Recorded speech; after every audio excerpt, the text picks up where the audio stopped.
Welcome back to AFTV, guys. Welcome back to another live show. Lots of content for you on AFTV, but of course we can't miss the big transfer news and the kind of ever updating stories.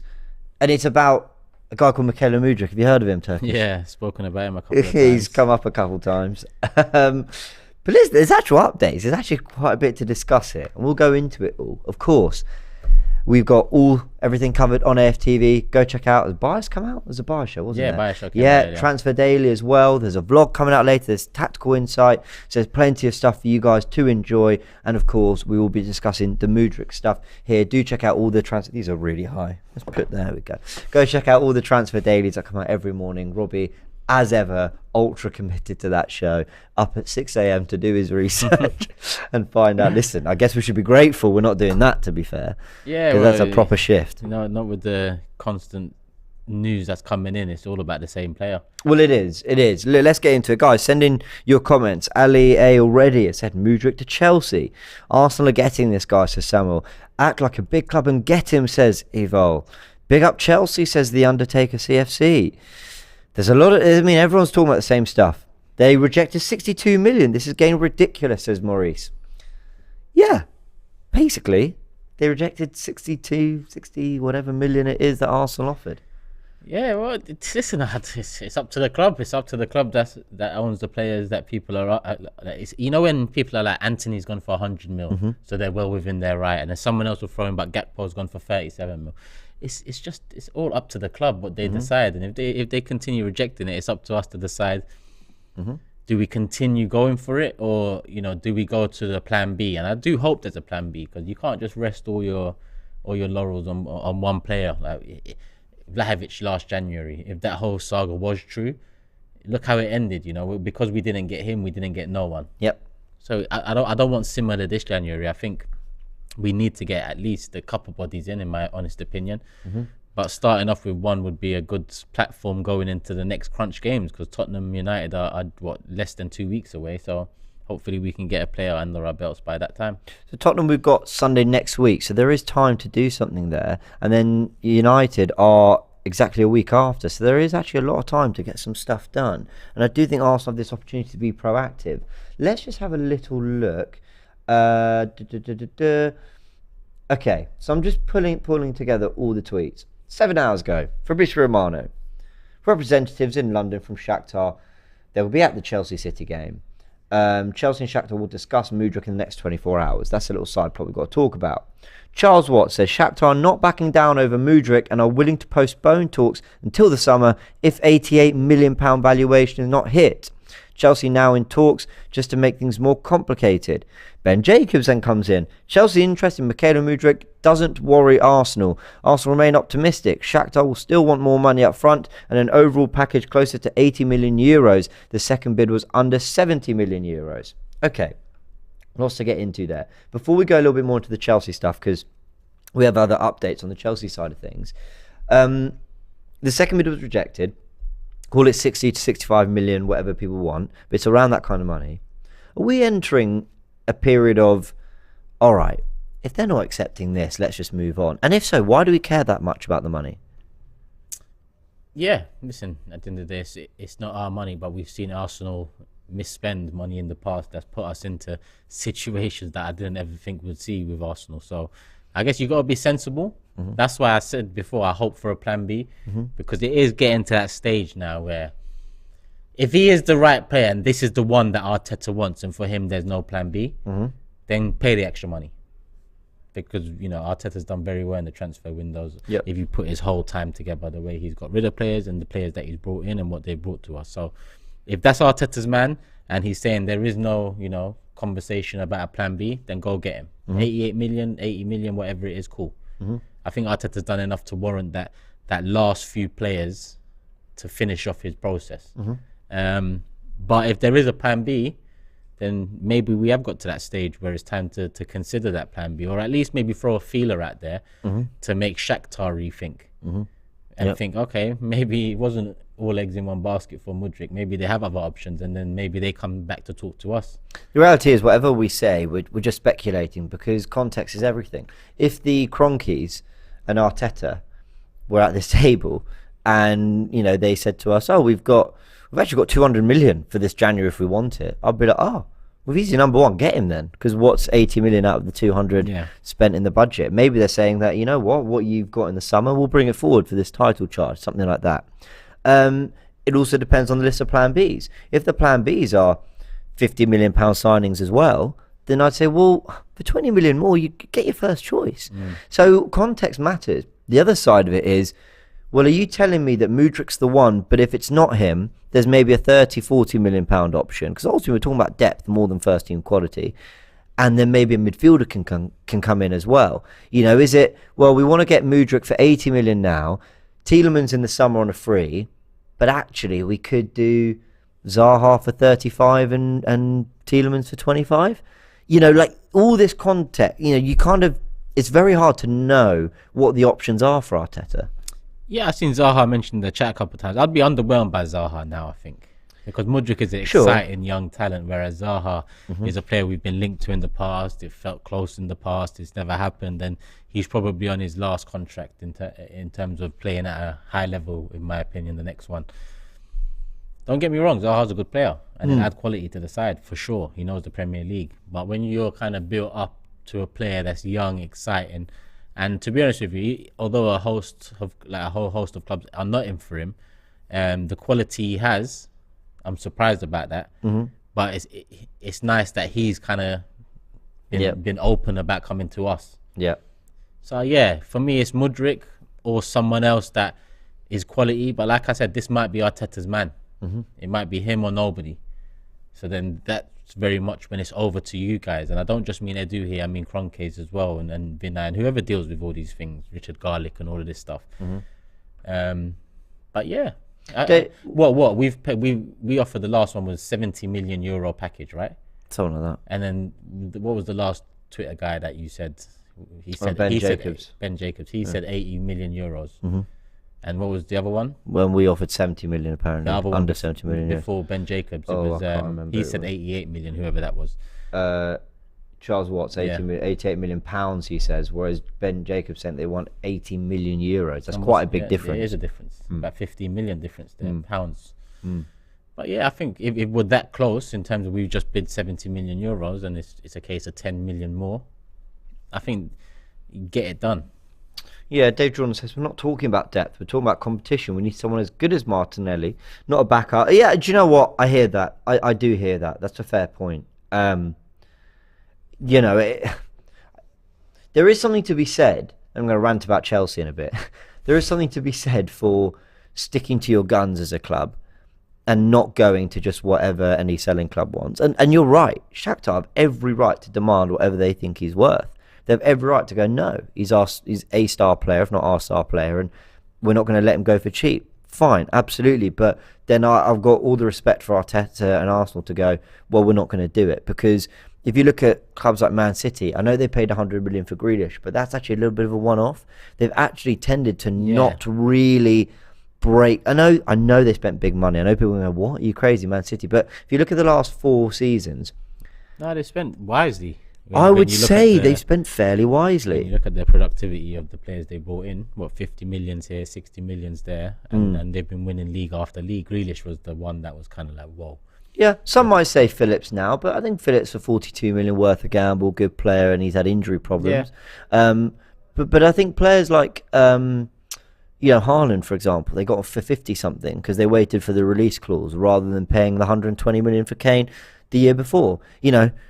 They might have won the Champions League if they had a Harry Kane or something. I don't know. But ultimately, when a club like Man City is able to go, hold on, we're not going to take the piss with your valuations, they're then able to command a certain respect when they're selling players in the market as well. So I do think the way you conduct yourself, what deals you do, sets tones in markets that I think is important. Do you know what I mean by that? Yeah. If we're using that as one of the sole reasons, then Arsenal should go and get Mudryk, because you'd send a further message out there. Not only it's not all about the fans for the club. We've seen why already. So it's not about showing us necessarily, but you're also showing other clubs. You're also showing other players. Hold on, they mean business. They're top of the league. They go get their main target. If they had to pay a bit over the odds, they did. That kind of feeds into, listen, trust the Arteta process and so on. Because it's all good and well, because I see a lot of it today, especially on Twitter. I see a lot of it. If they're asking for 88 million, we should pull out. Really? Like, just because Pepe didn't work out a few years ago doesn't mean that you don't take these risks. Yeah. Like I said, if people knew it was Arteta's man or no one, then I think people wouldn't care too much about the price tag. I agree. So I think we should get it done, because it seems like it is the guy Arteta wants. So, but also, you know, to go back onto that context situation, it's like, you know, do you think Arteta, I'm talking to you, do you think Mudryk is the next Cristiano Ronaldo or the next, I'm trying to think of a very good Premier League winger, you know, the next Eden Hazard, or actually Hazard's probably a better example. The point I'm trying to make, guys, and I'm making it terribly, is how good do you think this guy can get? If they think he is Arsenal legend material, that he might be that player that comes to the club and does what Van Dijk did for Liverpool, or what Mane did for Liverpool, or what De Bruyne did. Do you remember what people were saying about De Bruyne when he signed for 50-something million? They were saying, waste it. No one talks about the price tag anymore. That's what happens. If they think he's that good and he's that much of a difference maker, pay it. I don't care. It's not my money. That's on my bank account that I look at and I go, oh, we've got Mudryk though, so you know. And I think this kind of goes with the whole, you know, we're a massive club. We've got a loyal fan base. You look at that, the black and gold shirt that come out in the summer, the quickest selling shirt of all time, any clubs. Sometimes, you know, you got to flex. And Arsenal haven't been a club that's flexed a lot. But even from the glory days, it wasn't like we was flexing big money here and there. And everywhere.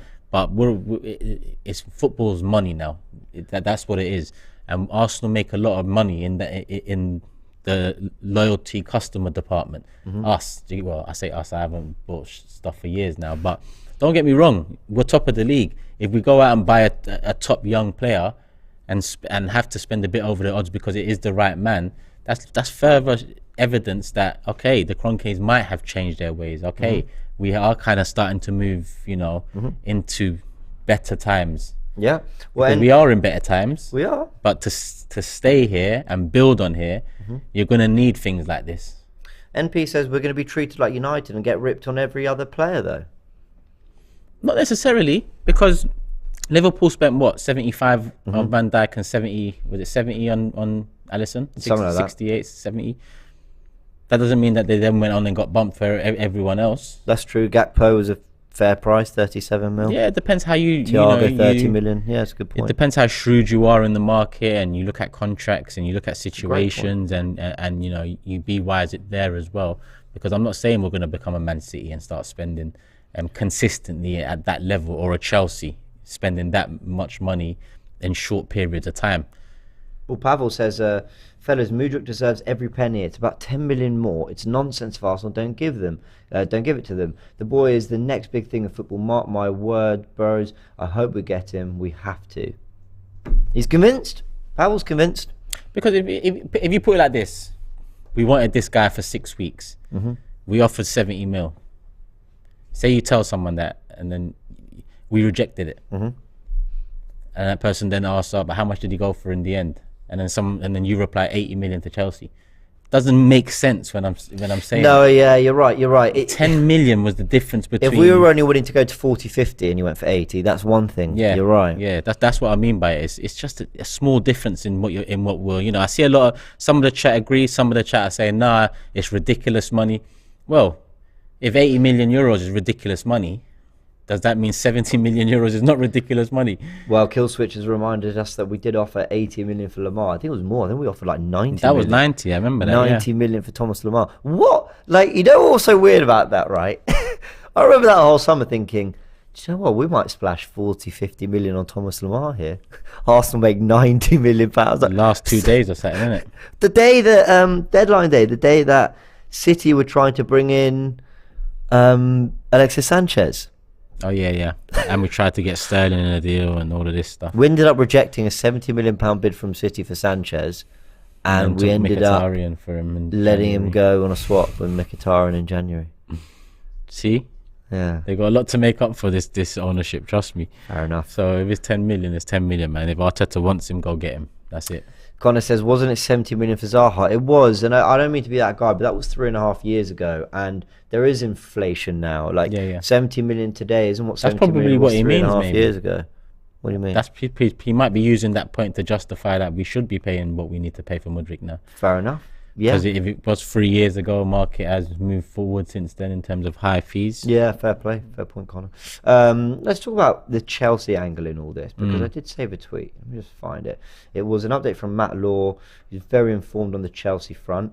Let me just get up my Twitter likes. So, here's what he said. I think this is really interesting. I think we've got a lot to talk about on the Chelsea front as well. It's Todd Bowley, who is believed to have scheduled talks with Shakhtar over Mudryk. Shock. Who has agreed personal terms with Arsenal. Personal terms agreed. This is just a fee issue with Arsenal and the club. Interest in the winger has echoes of the bid for Rafinha, who only ever wanted to join Barcelona. Chelsea are just they don't really have a plan, do they?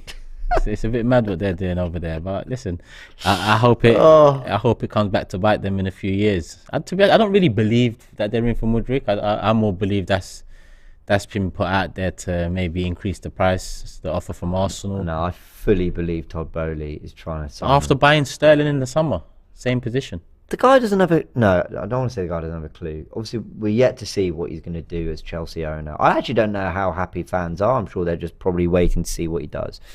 So I'm being harsh there. But the one thing I do know about Chelsea, I don't know if this is the ownership, don't know if this is Potter, I don't know if this is... Potter said in a press conference today that he's just the head coach. He focuses on the players that are there. Obviously, they've got in a whole team around him as well. The one thing about Chelsea is it's like... Have you no shame? Rafinha wants to join Barcelona. You know that's the main reason Arsenal was struggling to make a breakthrough, and you're flying. And then you want Koundé, and he goes to Barcelona. And then help us out. How many players have they wanted in recent times that have just either gone to Barcelona, or they've overpaid for him, or whatever it is? I mean, Zakara came out of nowhere. I think he's been quite good recently, but we didn't see him for ages. They spent 80 million on Fofana. He's a centre back. They're about to buy another centre back for however much, Badiashile, I believe. Then you've got Koulibaly, who just arrived. They signed 2 centre backs in the summer, and then they're going for another centre back, so they can either play a back 3 or back 2. But either way, Thiago Silva's their best centre back. Yeah, and it's true. And it's just like, well, I mean. Listen, it doesn't bother me. Look at the difference in the table. But you just watch it and you're just like... And then you got Ziyech, who had a good World Cup, but they can't get anything out of him. And they paid a lot of money for him as well. Pulisic, 53 million. One injury against Arsenal in the FA Cup final, and they can't get anything out of the guy. I think he's been a bit better this season. All the money they spent on strikers. Lukaku for 100 million, they let him go back on loan. Havertz for 82 million. Like, Man United, a lot is said about the money they spend on players. And actually, Pepe gets brought up. People don't talk enough about the money that Chelsea waste. That's true. They waste fortunes. That's true. And they have won things. Don't get me wrong. What they've done the last 10 to 20 years, they've won massive things. They've been competitive, and I credit them. But if you look at the last couple seasons, it's been an absolute mess. And here they are jumping into... And I know Chelsea fans might be sitting there going, oh, here you are, you're threatened and all this. I'm kind of not, because...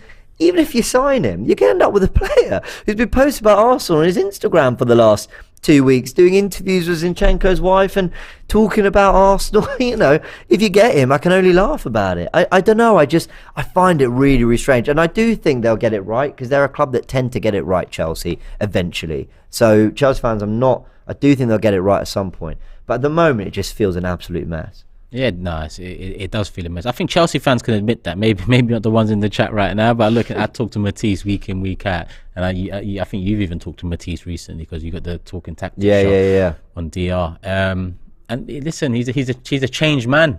As much as he says he hasn't seen Turkish like this, I haven't seen Matisse like this. Yeah. But he can hold his hands up and admit Chelsea they're in a process of their own, and the process might not necessarily work. Chelsea have been a very successful club over the last 20 years. Very successful, if not the most successful trophy-wise in the last 20 years. But yeah, that's all maths I'm not doing right now.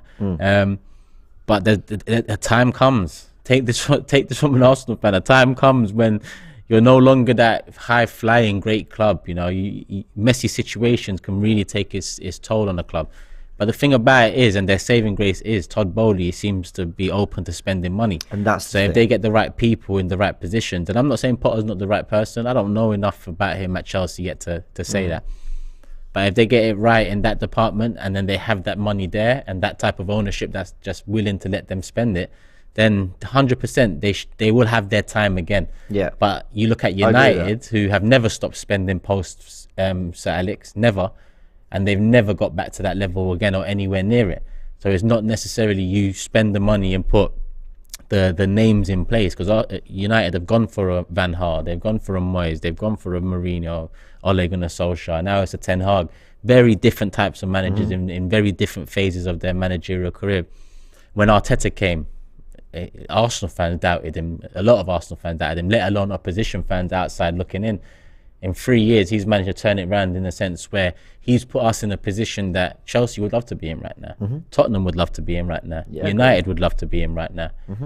But you know, so the kind of scene of managers has kind of been changed by Arsenal and Arteta, in my opinion, as well. So Chelsea are fucked right now, 100%. There's no doubt about it. There's no better word for it. Well, I hope they're fucked after Thursday 10 p.m. That's what I want. Yeah. Listen, I want them to get the W. Oh yeah. And then they can, whatever happens in the FA Blue Cup is the happens. colour Thursday night, and then it's see you later. I wish nothing but. But they're both blue, to be honest.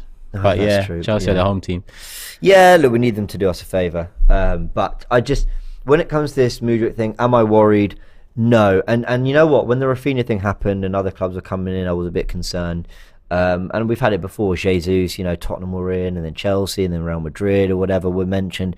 And largely, I kind of thought, you know, do they have more to offer? Champions League football, all that. I was a bit worried. With the Mudryk one, I just think it's so clear where he wants to be. And if he ends up at Chelsea, I actually won't begrudge him that, because ultimately he wants to make a move for his career and he wants to play in the Premier League and all that. But from an Arsenal-Chelsea rivalry perspective, I'd find it a little bit funny. I'm sure he'll then play brilliantly and I won't be laughing so much. But at the moment, I'm not overly worried about it.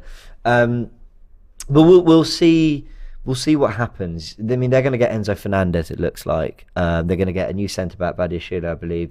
And they'll probably add another forward. I mean, someone just have to remind me that they've got Aubameyang. I mean, I keep forgetting they have Aubameyang, who has he got an Arsenal tattoo? Is that right? Yeah, well, yeah, it's the one from behind with the 14. From the FA Cup. Yeah, I mean, look, that was, you know, it's a memory he wants to cherish, and fair enough. But, you know, we remember when we were mocked and we had Petr Cech, David Luiz. There was someone else. There was definitely someone else. There's been a lot of former Chelsea player. Who else was there? Just Chelsea. Gallas, Cech, Luiz. Diarra was a good player, then we let him go to Portsmouth. There's one more recently. There was Cech, one Luiz, more recently. Willian. Fucking hell. We've come a long way in 2 years. Well, I think he's doing quite well at Fulham, you know. Yeah, his assist yesterday was actually a very good assist. Can't lie. Good on him. Good on him. I mean, I love to see how he'd play in this Arsenal team now. I wouldn't. No, I wouldn't. Just a 5-minute loan. No. Would that not? I don't want everyone. No. Would not that? Would that I not didn't want to intrigue see. I don't want to ever see it again. Oh, the Willian days, man. There was a lot going wrong then. You know, I still to this day am adamant. David Luiz wasn't bad for us. I'm absolutely. I know. I know. He wasn't great either. Right? Yeah, I thought he was fine. Fine is not good enough. Like I thought, sure, but fine, especially well, a lot of people look fine next to who he was next to. I thought Benayoun, he did all right for a year for us. Where do you stand on Benayoun? Listen, Benayoun scored that goal against Tottenham when we picked him to top 4. That's it for me. Yeah, fair point. But yeah, agreed. He was the best of a bad bunch, says Dave Jordan. I thought Luiz was all right. Anyway. Enough about Chelsea. We don't have to worry about them too much, guys. We're going to go through some super chats because I think it's going to spark some stuff around the Joao Felix stuff. And don't you love it? Don't you love it when your tech freezes just as you're trying to do a show? Here we go. So Garbo says, why don't we put all the Mudryk money we're willing to spend on a permanent deal for Joao Felix? Player you rate massively. Say that again? All the money from Mudryk on Felix. Well, all of it. The Felix ain't up for sale, though. That's the thing. He ain't up for sale. They want a loan and no option and obligation. So that's what's holding that back, apparently. Okay. But if I had to pick out of the two, I'd still say Felix, in my honest opinion. But they're very different players, so... We were in the office earlier saying, they're talking about this £20 million loan payment that they want, essentially, Atletico Madrid for Joao Felix. And again, it all comes down to the context around the deal. But again, if Arteta rates him massively and thinks this guy's going to be the wonder kid, the star that he was meant to become. And look what he's done with Odegaard, by the way. A lot of hype around a young player. Took a while, but look what we're getting out of him now. If Arteta thinks he can do a similar, if not better thing with Joao Felix, and there was some sort of option included in the deal, 20 million for a loan to then be able to spend 60 million in the summer to make it permanent. I'm just making up random figures. Yeah, that's the figure I had in my head as well. Let's say it's something like that. 80 million overall package, but you've actually had the opportunity to see what he's like for 20 million. And that might get you over the line in the Europa League final, might get you over the line for the title, might get you over the line for a cut. The reason I say Europa League first, I still have my reservations about the title. But I don't know, that might be worth doing.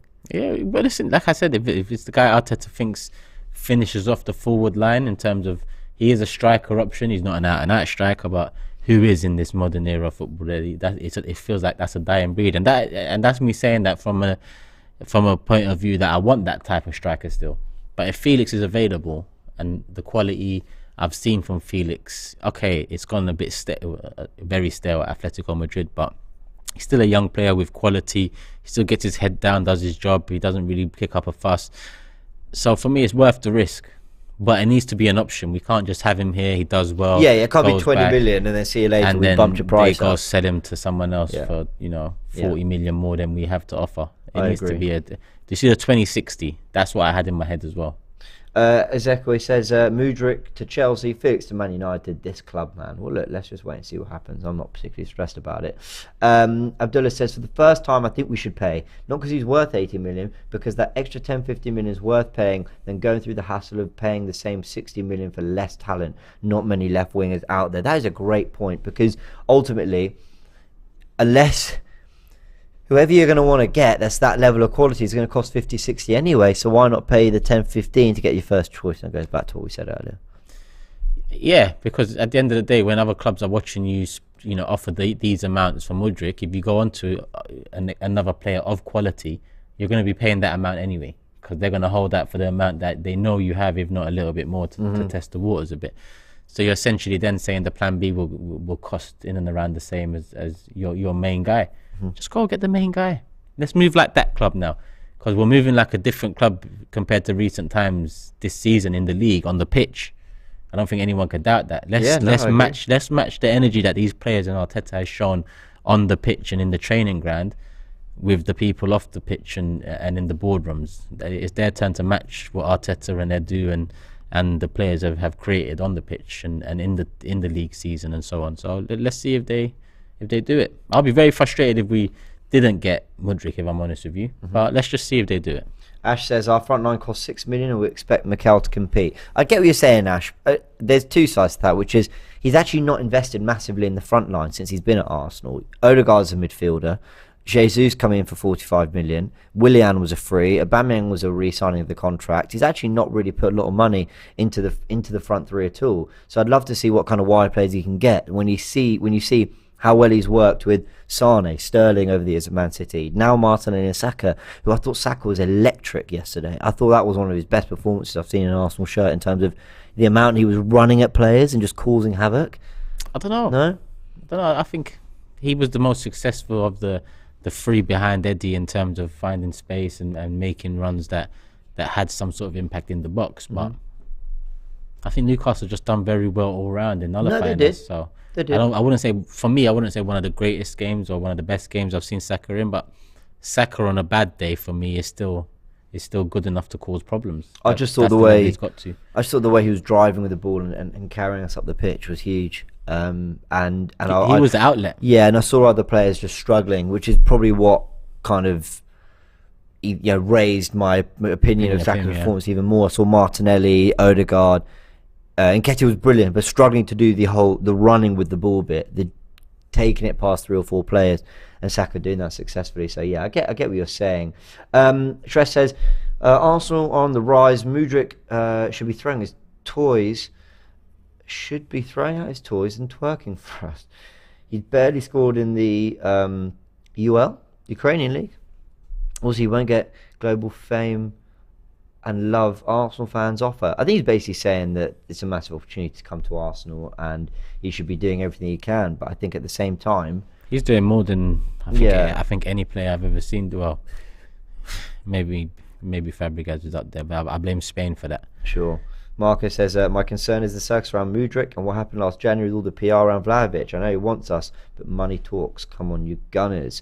Pushpaga says, one of Bowley's eccentric strategies is to ensure that his direct rivals don't get their targets. And if they can't get Arsenal's targets, then raise the target's valuations higher by making high bids. I mean, if he's playing 3D chess like that, then... Not 3D, yeah, you get what I mean. Then I guess that's something, you know. Why don't we just try and make the market uncomfortable for our rivals? But I ultimately don't think that really works when a club like Arsenal will ultimately just go, we're not going to pay. Yeah, I don't know. We're on different paths right now. To try and play chess with us, I think they need to focus on other things. They need a goal scorer there, don't they? Yeah, they need a goal scorer. You know, Mudryk's not... I wouldn't call Mudryk a goal scorer. He can become that. He's a quality young talent. He adds, he will definitely add something to the transition and quality and technical ability on the ball, but he's not a goal scorer yet. So but then at the same time, I wouldn't be surprised because Chelsea are just stupid like that. They'll just buy someone for the sake of buying them because they're available for a price that is nothing to them. I agree. Cobby says, I trust Arteta and I do. If the past is anything to go by, if they don't want to spend 88 million on Mudryk, then so be it. Fair enough. Fair enough. Let's open this tab back up properly now. I'm making a little bit of a mess of all this. Apologies. But there was something I wanted to ask you about Turkish, and that is the fact that, yes, I cancelled it. There we go. Well done, James. You're brilliant at this. I was going to ask you about this picture. Jack Wilshere and Cesc Fabregas. Have you seen it? No. Let me get up Twitter. Jack Wilshere has posted on his Instagram a picture of... Guys, go check it out. Go on Twitter, go on Instagram. Go check out his post. It's a picture of him and Fabregas. And Fabregas, the Arsenal Adidas training gear. And he tweeted something like, didn't get to play with him as long as I'd like to. And, you know, we get the, you know, would always want to pick his brains and get the chance to, blah, blah. And yeah, you know, there he is in full Arsenal Adidas trackies, CF on the trackies as well. You know, we know he plays for Como in 2nd division of Italy. What a lovely place, by the way, to play football. Is this him getting ready for management and coaching? And are Arsenal offering him a way in? Maybe. That is his initials on it, yeah? Yeah, CF. Well, it's a C. Maybe. Listen, I do love Fabregas, I can't lie. Yeah, me too. Even, I know a lot of people were left sour with the way he left, but essentially he went home. And I think if you put yourselves in that sort of a situation where all your friends that you grew up with playing football with, you can go back and play with them. Listen, it is what it is. But as a player, I loved him. And to be honest with you, I'd like him to be in and around the setup. It'd be nice to see him in and around the setup. Why not? If he wants to learn his stuff, come and learn your stuff. It's obviously nowhere near the first team, maybe the youngsters and so on. But even with the to be honest, even with the first team, some of Fabregas' passing is the best passing I've ever seen as a football fan. So he's got something to offer. I remember Cazorla a few months ago kind of opened himself up to maybe doing it. Another one that I think would come and help out technically. So yeah, it's nice to see Fabregas. If he is to come back regularly, that'd be nice to see. Why not? Abizal says, Cesc Fabregas was one of my favourite Arsenal players when I was a kid. I can't lie. 08, 09, 10, he went and won trophies. And I would have done the same if I were a player. So I was saying, he loved him during those years, and I did too. And then ultimately, yeah, he went to win trophies. You know, was he an Arsenal player when he won the World Cup? He was, because they were trying to pull the Barcelona kit on him. They won the World Cup celebration. 2010. Yeah. And did he leave that? No, I think he gave us one more summer. I think so. I think he gave us one more summer. You know, yeah, it was to 11. Yeah. I would really like to see him get opportunities at Arsenal as a coach. I've heard him talk in interviews about what he thinks of the game today. There's a lot of stuff I really agree with him on, about how the game's become more robotic, become more about systems, that maybe he's implying that freedom is taken from the game a little bit in modern coaching. And I'd love to see how his footballing philosophy would differ to a Pep's, who obviously he played under, and would have inspired a lot of his football understanding and knowledge. But at the same time, he played under Arsene Wenger when we were totally free flowing. Yeah. Anyone would end up anywhere, and it was just basically you all had to be able to pass and move, and it was total football. Mm-hmm. It wasn't always winning football, but it was total football. So I'd love to see what his ideas are, and I think Fabregas is a player who he's always struck me as, with what he's learned in the game. He's played at Monaco, he's played with Chelsea and Conte, he's played with Wenger, he's played with Jose, Pep, he played with Mourinho. Yeah, that's where he won both. He won 2 leagues with Chelsea, but the first one was where he played a big part in it. Yes, that's Jose. right. And the second one, he was more of a squad player for Conte. Yeah. I'd love to see what his football ideas are. I really would, as a manager. Yeah, it'd be interesting. Why not? Siabonga says Cesc left us for Chelsea. He didn't. That's the one thing, guys. You can not like the fact he played for Chelsea. That's not the way I look at it. If that's how you look at it, fine. But I never really had a problem with it. We had a buyback and we didn't take it. To be honest, he was pretty open wanting to come back, and Wenger flat out refused it. He tried to come back to his second home, and we essentially said no. So Sabrine says, James, in that case, you think Cesc and Arteta's philosophies would match? I think it's hard to say that. You don't know what they're taking from each manager. Exactly. You don't necessarily know that Cesc has taken the same things from Pep that Arteta has. Mm-hmm. You can't just say. It's hard to judge. Well, Arteta as well. I think we're seeing his Arsenal side show ever increasing fluidity and interchanging of positions and movement. You look at how many times Xhaka ends up on the left wing, and either Martinelli or Zinchenko have come inside, or the amount of kind of 1-2s in midfield and some of the quick combination passes, like against Brighton or West Ham. The kind of quick little 1-2s around the area. That was very Wenger. So it wouldn't surprise me if there's certain things they absolutely align on. And others they don't. But just because Fabregas wants total fluidity in football and he enjoys that, doesn't mean that that's what he do as a manager. If you ask me, hey James, you get to manage this football club, how would you love to play the game? Oh, everyone everywhere, total tick-a-tacker, move it, it's a bit. But in reality, you're not always going to set up that way, because there's an opposition to worry about. And there's eras. Managers come and change football. Different philosophies. There isn't necessarily one that you can look over at time and say it's dominated. There's been very different philosophies over very different years, and that's why it's really hard to compare players over eras as well. That's why that GOAT debate will always go on, because it's different eras. Yeah. So, well, look at Bayern Munich. I mean, they had tremendous success and they won the Champions League, and Pep arrived, and a lot of people will tell you that the Bayern Munich style of football under Pep Guardiola was the best they've ever seen, but it wasn't as successful as what they had just before. Yeah. With Heinkes, was that the manager? I can't remember, guys. Let me know in the comments section. T-Sales says, hijack their Nkunku deal. It's done already. What was that? Was that something like 60, 70 million as well? Yeah. So where does he play? Up front. Can you see how much these guys have spent? I'm not being funny, right? I don't want Potter's process to ever be compared to Arteta's. Ever. Nah. Actually, to be fair, he's not spent the money he didn't yet. spend the money in the summer. You're right. But they seem to be getting off on the right foot if you're a manager in terms of wanting targets. Well, Ten Hag's as well. He's doing a really good job, but please don't compare 230 million first summer spend to 80 million. They spent 293 million euros.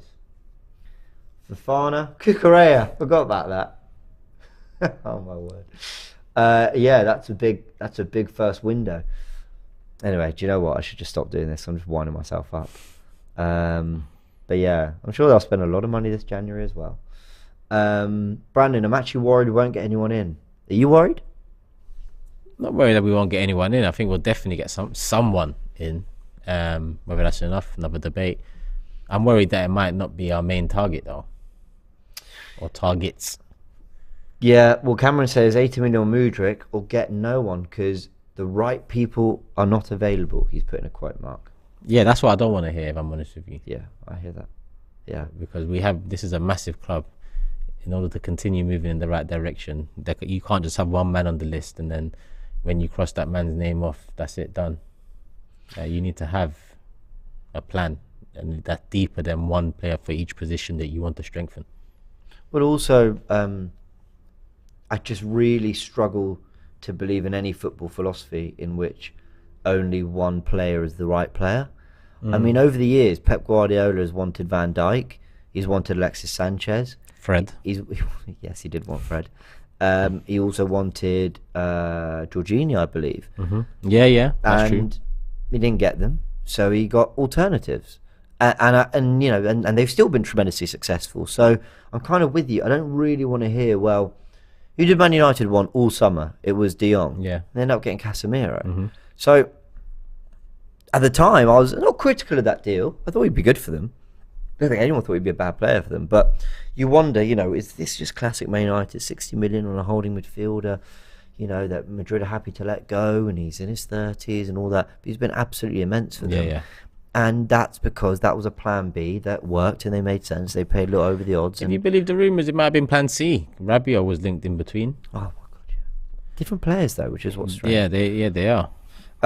Alpha says, to be honest, if Shakhtar are going to deprive Mudryk, we should go for Wahi. Do you know Wahi? He can play as a striker on the wings.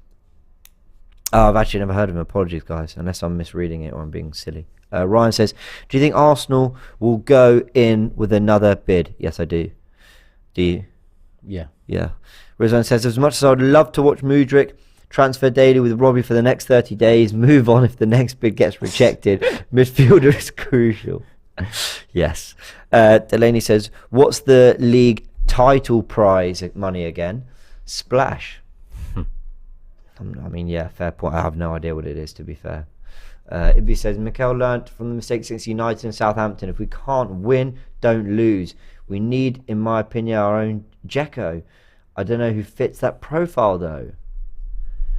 Dzeko's a very interesting striker because he reminds me of Giroud in the fact that from the outside, I was looking at City fans going, why are you complaining about Dzeko? He's a good player. And people would say that to us about Giroud. I'd be like, watch him every week. And listen, good player, but limitations. Yeah. And Dzeko did have that kind of, I don't know, like he was good with the ball at his feet, but he was obviously a bit of a presence as well.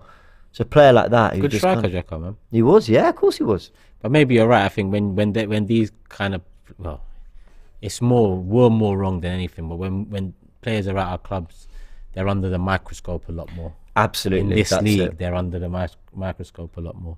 I wouldn't say Giroud's a different player to what he was at Arsenal, or Dzeko's a different player to what he was at City. I'd say that they're less under the microscope at the clubs they've moved on to. Elijah says, thoughts on Amrabat as a possible defensive midfield backup? He looks a little bit more box-to-boxy, but again... I like Amrabat. I just think in this league, he's a red card machine, the way he plays. Something. Is he? Well, I think in this league, with these referees, I wouldn't be surprised, being Arsenal, the way they move. Wow. In other news, completely away from football, KSI has confirmed that he's fighting FaZe Temper on January 14th after Dylan Dan has pulled out. So who's this?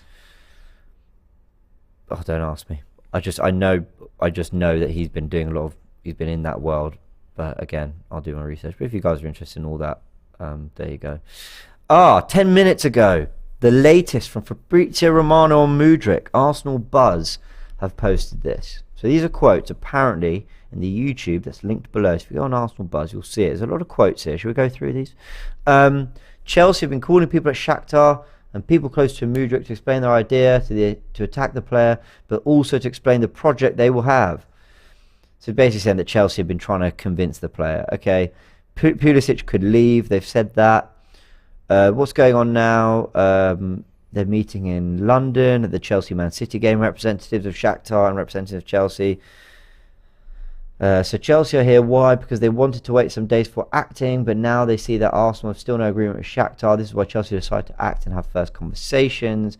Important to point out that I already told you in the last video. That just refreshed. Why did it do that?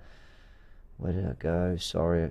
I told you in the last video, Mudryk wants Arsenal's priority, so his priority is Arsenal, but sometimes we know in football time is important, especially in January.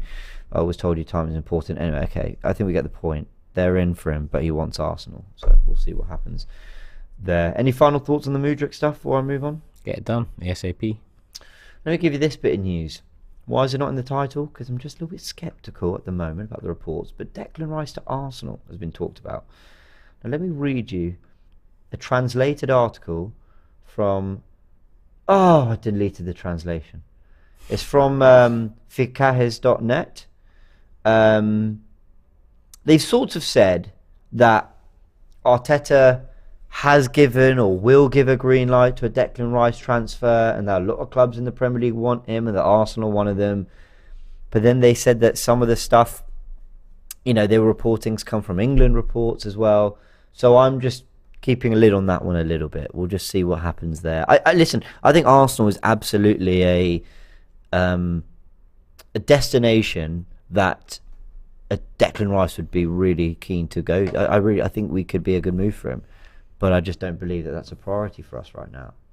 Yeah, it's an area of the pitch that I think we need quality and depth in, and Rice would bring that. So if we are interested in that type of player, knowing how much that type of player would cost, plus English tax, then yeah, I think that's a good place for Arsenal to be in and around that conversation. Mm-hmm. He's not the only player out there that can add quality, and he's young into the side. So it's not about, it's not necessarily, well, again, if it's Arteta's man, then listen, just go for whoever Arteta feels that finishes off the puzzle for in the process and so on. Yeah. But in that position, I feel like there is a lot of options out there. Yeah, I agree. I'm just trying to have a little look to see if there's anything else we should catch up on, but I think that's pretty much it. There's a lot going on in the football world, man. Lampard and Everton, what's going on there? Spurs go to Crystal Palace tonight. Oh, yeah. Chelsea, Man City. Forgot about that. No, without jinxing it, I think there's an opportunity for this to have been a good week for Arsenal. Not every week is... I think everyone always likes to look at it as, well, we have to win to get close to the title. Actually, every week you chalk off that you extend or maintain your lead is another week close to the title. So if we come out of this with the same points gap as we had on Newcastle, because obviously we drew them, and City don't win at the Bridge, then that's just another game gone, another opportunity passed for them to close the gap. And that in itself is a step closer to the title, whether we won or not. Yeah, just focus on the next game, get that game out of the way, and then hope, well, considering the draw is not the worst result, but hope that you kind of bounce back straight away, because then no one's talking about the draw anymore. We go and beat Tottenham at their ground. Trust me, the 0-0 is forgotten about. Yeah, I agree. Would you take a point at Tottenham now if I offered it to you? Nah, not in the position they're in at this moment in time. The way they're playing, the way Conte is at the moment. Yeah, I feel like this is a big opportunity for us. Toby talked about toxicity in the ground as well. Son has been. This is the worst Son I've seen at Tottenham. But they're all going to come alive for the North London derby. Of course they are. Every North London derby at their place, they turn up. There seems to be a deeper issue at that club, though. I don't know what it is. I just look at them playing, and whether they're a new player or an old player, I don't know if they're liking Conte themselves. If I'm honest with you, I don't know if the players are happy with the system and the way they're being asked to play, and how hard they're being worked. And maybe in their heads, because we know player power, a loss against Arsenal at home could be the deciding factor between next manager in or not. Did you see what Toby quote tweeted? Let me just find it. So the Spurs web had tweeted, sources close to the club have questioned whether Antonio Conte's physically demanding training sessions are fully appropriate for the physical demands of a condensed, unprecedented season with a World Cup in the middle of it. That comes from ESPN, according to the Spurs web. And Toby retweets that and goes, like clockwork, same rubbish every time, they're readying themselves to part ways. It does feel like that kind of thing where it's like, well, let's just get some things out in the media to suggest that actually things aren't great. And, well, we know, off the pitch as well as on the pitch. And maybe this guy's not the guy you think he is, blah, blah, blah. I kind of get that. But we'll see, man. Even with all this, I still struggle to overlook Conte getting it right at some point just because of his track record. Yeah. Even though it's looking bad for them. But this is Tottenham. And this is Conte. Conte's never seen a Tottenham before. which will overhaul the other. I'm sorry, Tottenham will overhaul. It seems so anyway. Let's see. Guys, I'm going to end on some slightly sad news, which I probably should have mentioned earlier, but just been reminded of it and now, and it is that West Ham United did announce that their joint chairman, David Gold, passed away peacefully this morning following a short illness. 1936 to 2023, David Gold, joint chairman of West Ham United. Tremendously sad, and we just send our thoughts and prayers to his family and the West Ham community. That's really shocking news, and yeah, very sad. And yeah, I think we'll leave it on that, guys. Lots content to come. We've got a vlog coming out. Joel was at the Newcastle game. Check out that vlog coming out a little bit later. And of course, tactical insight as well. It was just me. Graham couldn't make it, but we've done 5 things that we've learned from Arsenal and from Arsenal's performances against Newcastle and Brighton. A lot of overlap in the 2 performances, despite being very, very different in a lot of ways. Early goals in one, struggling to score in another, 4 goals in one, didn't get the goal in the other. Clean sheet and defensive resilience against Newcastle, not so much against Brighton, but a lot of things I think were similar in the 2, and we explored that in the episode coming a little bit later tonight. I think it's about 7 p.m. UK time. So I'm going to round it off there. A big thank you, Turkish. Been a pleasure as always. Good to be back on these live shows, and of course we'll be doing everything from previewing Oxford to talking about all the transfer news. And listen, that North London derby will come around quicker than you think. We'll be talking about it. So we'll see you very, very soon. Love.